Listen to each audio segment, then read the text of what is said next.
нөх ухаж байгаа хүмүүсээ штэ. Тэд нар цалин авахын төлөө тэгэж том нөх угаад ам. Тэ. За хүүхдүүдээ ээжидэд итгэхгүй болохоор ажил хийгээд тань цалин аавна гэд том нүгэл хийдэг юм байна шүү. Одоо бид нар яагаад булан руугаа орлоо? Яагаад цалингийн төлөө ажиллах нь том нүгэл вэ? Яагаад гэвэл цалин хязгаартай. Харин хүний хүсэл тэмүүлэл болон оюуны хүч чадал хоёр хязгааргүй. Хязгааргүй хүсэл тэмүүлэлдээ хөтлөгдөн хязгааргүй хүч чадлаа даачлан хүн ажиллахын цагт хязгаартай цалин хязээ нэгэн цаг шахагдана. Тэр нь хязээ вэ? Энэ тооцоолтыг монголчууд 13 дугаар зуунд хийж 800 жилийн дараа Чингисийн төмөн төмөр морин цэрэг Тэнгэрээс бууж дэлхийг тохинулна хэмээн итгэж үнэмшиж. Энэ итгэл үнэмшлээрээ өнөөдөр манай Мишель их дэлхийг аврахаар яарвчлан хөдөлсөний нажээ.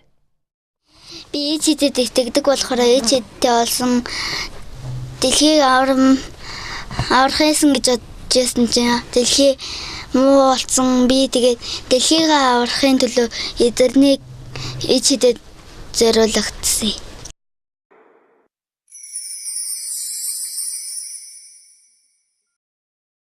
Яагаад цалин хязгаартай вэ? Яагаад гэвэл цалин хаанаас гардаг вэ? Улсын төсвөөс. Улсын төсөв тэгвэл хаанаас бүрддэг вэ? Сайлын үнэ гэж аль биесээр нэршсэн эрдэнэт үйлдвэр эрдэнэс 5-7 уурхай гэх мэт уул уурхайн олборлолтоос болон мөн онцгой албан татварыг бүрдүүлдэг архины үйлдвэр түүний борлуулалтаас улсын төсвийн дийлэнх нь бүрддэг. Тэгэхээр сарын цалингараа сайхан амьдрнаа гэж итгэгчдийн цалин хэдий ч өндөрсөн төдий хэрээр уул уурхайн олборлолт болон архины үйлдвэрлэлт түүний борлуулалт ихснэ. Энэ нь хүн бие оюуны хүч чадлаа хэдий ч өндрөөр үнэлүүлнэ, төдий ч савнаасаа бусдыг дийлдэг сархтад хорлогдож, сав шим ертөнцийн шавхаж, үнсэн товрог болгож, үр үндсээ тасдаж хөнөөнө гэсэн үг.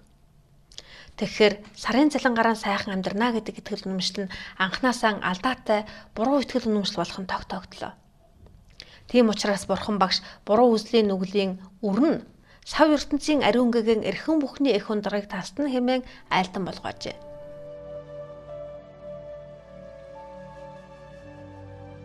Тэгэхээр зэрэг үнэн байна те.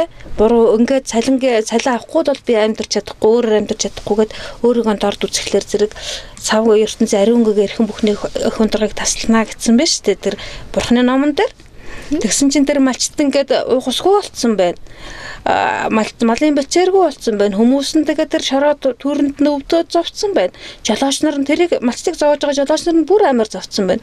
Жаргаж байгаа хүн байхгүй болсон байгаа. Харин энэ алдаатай буруу итгэл үнэмшил хаанаас үүсэлтэйг Бурхан багш өөрийн сургаал номлолтон хэрхэн айлтсан байдаг юм бол. Энэ талаар дараагийн дугаартаа үзэж сонирхцгоё. Одоо бид нар яагаад булан руугаа орлоо? Яагаад цалингаан чимэлсэн зовлонтой багш нар хүүхдүүдийг сургаж цалингийн төлөө дэлхийг хөнөн ажилдаг зовлонтой хүмүүсийг бэлтгэн гаргаж цалингийн төлөө буй бүгдийг зүйл дуусгадаг юм бэ. Энэ тухай учрыг дараагийн дугаартаа Мишелийн шидэт номноос асууж мэдцгээе.